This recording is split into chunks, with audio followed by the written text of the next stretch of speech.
નમસ્કાર, આપ જોઈ રહ્યા છો સ્પાર્ક ટુડે ન્યૂઝ। ગુજરાત સરકારના પ્રવાસન પ્રોજેક્ટ અંતર્ગત યાત્રાધામ ચાંદોદના નર્મદા કિનારા સહિત વિસ્તારોના વિકાસ કાર્યો અર્થે 5 કરોડની ગ્રાન્ટ ફાળવવામાં આવી છે। ત્યારે ધારાસભ્ય શૈલેષ મહેતાએ નગર અગ્રણીઓ, સરપંચોને સાથે રાખી વિકાસ પામનારા વિસ્તારની મુલાકાત લઈ નિરીક્ષણ કર્યું હતું। યાત્રાધામ ચાંદોદ એ દક્ષિણ પ્રયાગ તીર્થ તરીકેનું પૌરાણિક મહાત્મ્ય ધરાવે છે।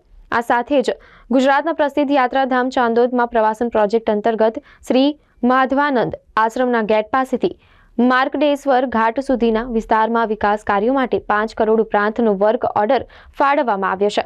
ત્યારે આ કામગીરી બાબતના નિરીક્ષણ હેતુ ધારાસભ્ય શૈલેષ મહેતાએ નગર અગ્રણીઓ તેમજ ચાંદોદ માંડવાના સરપંચોને સાથે રાખી નવીનકરણ થનારા વિકાસ કાર્યોનો તાગ મેળવી વધુમાં વધુ સારી રીતે આ કામગીરી નિર્માણ પામે તે અંગે ચર્ચા વિચારણા કરી હતી।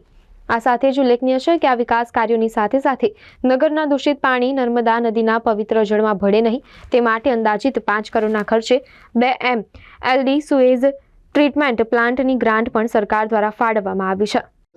ડભોઈ તાલુકાનો ચાંદોદ ગામ એ તીર્થક્ષેત્ર તરીકે જાણીતું છે। લોકો ત્યાં વિધિ વિધાન કરાવવા આવતા હોય છે, ત્યારે એ લોકોની સગવડો સચવાય, કારણ કે ઘાટ હોવાથી અને નર્મદામાં સ્નાનનું મહત્ત્વ હોવાથી લોકો સ્નાન કરવા આવે છે, ત્યારે એમને કપડાં ચેન્જ કરવા માટેની વ્યવસ્થાઓ નથી હોતી, પાર્કિંગની વ્યવસ્થાઓ નથી હોતી, સારી જમવાની વ્યવસ્થાઓ નથી હોતી। એ બધાને ધ્યાનમાં રહીને સરકારે 5 કરોડ ઉપરાંતની રકમ માર્કંડેશ્વર ઘાટ ખાતે એ ઘાટનું નવીનીકરણ થશે, ચેન્જિંગ રૂમ બનાવવામાં આવશે, શૌચાલય બનાવવામાં આવશે।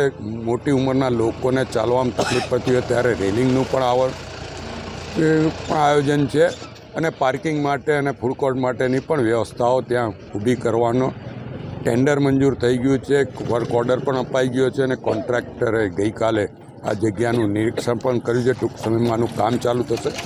સાથે સાથે ચાંદોદ ગામની જે સૌથી મોટી સમસ્યા ડ્રેનેજની છે કે ડ્રેનેજના પાણી ટ્રીટ થયા વગર નદીમાં જઈ રહ્યા છે। નદીને માતા કહેવામાં આવે છે, અને માતામાં જ્યારે આવા ગંદા મળમૂત્ર જાય એ ખોટું કહેવાય। એને ધ્યાનમાં રાખીને સરકારમાંથી એની પણ સુએજ ટ્રીટમેન્ટ પ્લાન્ટની પણ મંજૂરી આવી રહી, લાખના ખર્ચે